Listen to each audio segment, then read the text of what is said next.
Hey, Dons fans, I am here with Mackenzie Krieser, who is from Medford, Oregon, and she had a tremendous career at USF as a soccer player.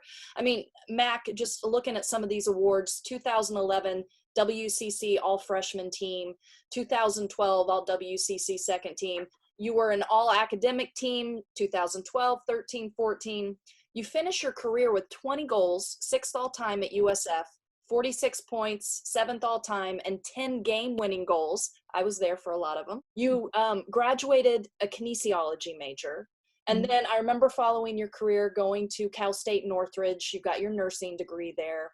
And then you moved to Santa Rosa. So you work at Santa Rosa Memorial Hospital. You're currently the director of nursing for outpatient surgery. So congratulations on that. So again, separate entity. Okay, yeah, separate company, but yes. You have gone through and seen a lot with the fires in Santa Rosa to now COVID.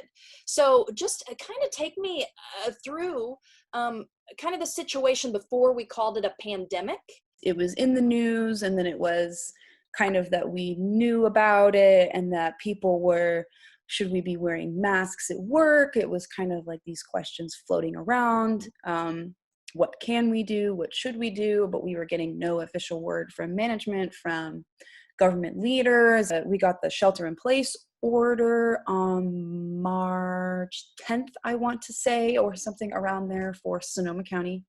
And of course, we immediately got a text from the hospital saying that it doesn't apply to us, that we are absolutely expected to show up for our shifts. So right around when this kind of all hit the area, nothing was really happening in the hospital until cases were seen. And it was like, oh, it's here. What are we going to do about this? Memorial currently has the equipment we need to protect ourselves. Our standard is the gown and the gloves, and then I personally always wear the it's called a capper. Basically, it's like a positive pressure fishbowl on your head, and all of these COVID patients are in negative pressure rooms, so it's just basically like directing the possible airborne particles away from you.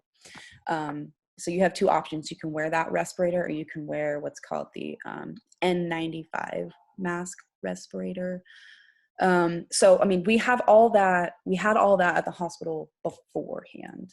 It's just now that we were coming up with protocols on how not to waste them and how to keep them, well in stock.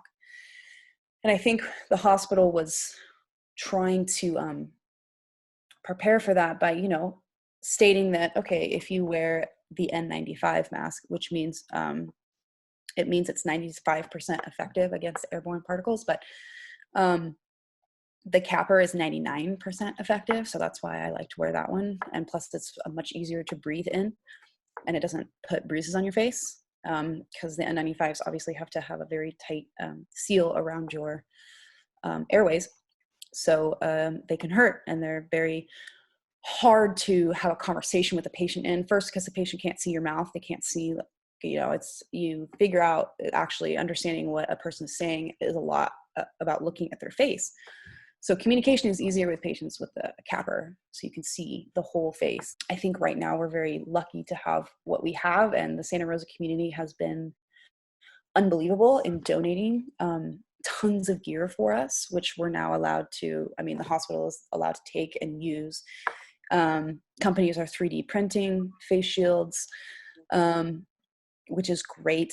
And then we've had a lot of different types of N95s donated to us, which we are using. So, we talked about this. Obviously, this woman who's a very good friend of my mom, she's going around, she's making these little masks for pharmacists, donating them to the elderly. Mm-hmm.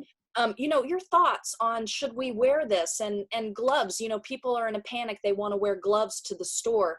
What is your 2 cents on the homemade mask and the gloves? Well, the studies now are showing it can help the community transmission to have your mask on in public. As a matter of fact, our head public health officer, MD, is now recommending or asking the entire public here to wear a mask out. It's not an order, you know, you're not going to get in trouble if you don't have one, but it's definitely recommended that you do have one. And I agree with that. I mean, it's hard when you have to go out and take care of your essential needs, like going to the grocery store or what have you, and be 6 feet apart from every person. And you know what? You may be really vigilant about that, but there's other people out there who aren't. If you go out, you wear the mask and don't touch it. Don't fiddle with it. Just put it over your nose, put it over your mouth, and leave it alone until you get back home.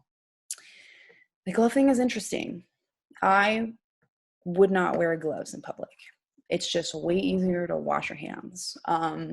If you have a little mini hand sanitizer you can carry around, if you're lucky to have one of those, use it. That's going to be way more helpful than having one set of gloves going from your car to the grocery cart, to the products in the store, to your purse, to your mask, to your, you know, whatever. And I see a lot of people out there wearing gloves, and it's honestly probably a false security.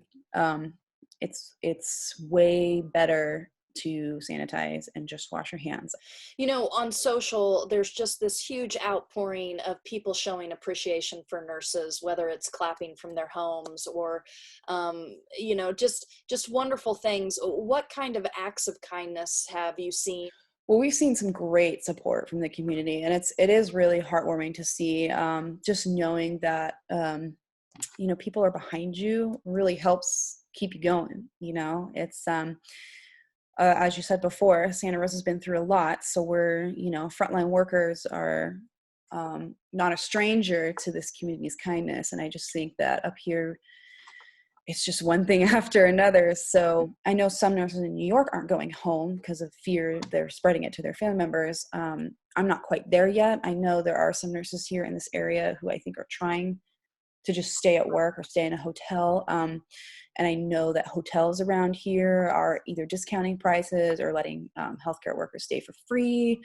We had a florist company come donate a bunch of flowers around our entrance and to like all the nurses in the hospital, and they wrote chalk messages on the front sidewalk of the hospital. That was really, really sweet. Of course, like the mask and personal protective equipment donations have been incredible.